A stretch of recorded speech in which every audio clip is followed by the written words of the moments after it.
And how are you using technology, or how are you using and how are you seeking to do this? What is it that you bring to the table, which a bank doesn't, for example? I completely agree with you. I mean, if one receives any payment, you don't even sometimes know who the sender is. You'll have a mail from the bank saying, please verify that you have actually got this, or you're going to be receiving this money. So, I mean, as a simple user, not an exporter, but it's very true what you're saying, that there seems to be some work done. But how are you enabling that experience? Yeah. So at the heart of what we're doing is a simple, realization that different countries' domestic payment methods are, distinct for various reasons.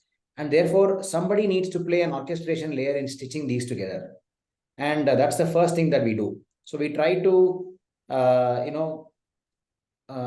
provide local collection facilities for our exporters in different large markets. And now we have started providing this in most of the major currencies. Obviously, over time as we grow, we'll keep providing these local collection options in more and more geographies.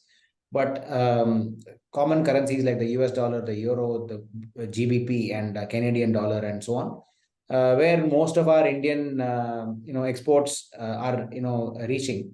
These currencies, we have provided ability of our exporters to receive this money in local currency in those markets. So which means it's a simple domestic payment for the sender. Then we have from there interconnected that with the Indian local system of clearance, which is the NEFT or RTGS, where as soon as the money lands in our partner bank from the overseas bank, we then facilitate seamless local transfer out into the exporter's account. So this is the first layer of work that we have done, and we call these infrastructure or rails, right? So our business is composed of three parts. The first is a rail, which is how can we connect as many local systems as possible and then connect them to each other through us playing an orchestration layer, so that the information originating in a local system in one country is seamlessly passed on to the local system in another country, so that these entities, even though they don't talk to each other, are talking to each other through Skydo as the orchestrator. That's the rail. On top of these rails, and the reason why local is important is because then it makes it near free or almost free, right? Because a local payment for us doesn't cost anything. Similarly, a local payment in most countries costs nothing to a very, very small amount. Whereas an international payment has multiple correspondent banks and there are lots of charges, sometimes quite arbitrary and unpredictable. So that's what is getting eliminated.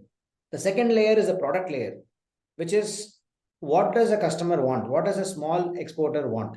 A small exporter does not want complicated systems and real-time payments and so on. A small exporter really wants proof of payment immediately, so that he or she is comfortable that yes, I did some work and raised an invoice and I got my money. And second is they want to know how much they received and what invoice is it against and so on. So this entire accounts receivable management that we call is part of the product. And again, we are one of the few payment companies which actually thinks about payment as not just money transfer, but money and information transfer. And that's critical because these two things put together really makes the life of a small business easy. And in this product layer of accounts receivable management, where I'm not only bringing an exporter their money, but I'm also telling them which invoice is it against, and who sent you, what was the currency at this time, exchange, currency exchange at this time, and how much charges you got deducted, and so on. So this transparency and this invoice mapping, etc., makes it a lot easier for this exporter to reconcile their payments and not then focus on this. So here a lot of tech is involved. So there are some AI tools that we use, some created by us and some off-the-shelf products that help us to read an invoice, parse an invoice, and identify the right elements of the invoice. Then once a payment comes in, we have a matching algorithm that actually matches it against open invoices to know which is the most likely invoice it is to be mapped against, and then present all of this in a very simple and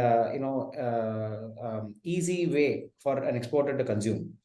We also provided very convenient ways for the exporter to download these as spreadsheets, download payments from to a particular date range and so on. So all of this makes it easy for them to reconcile their month-end statements, quarter-end statements, send this to their chartered accountant for filing and so on. So that's how we have thought about this from a rail and a product point of view.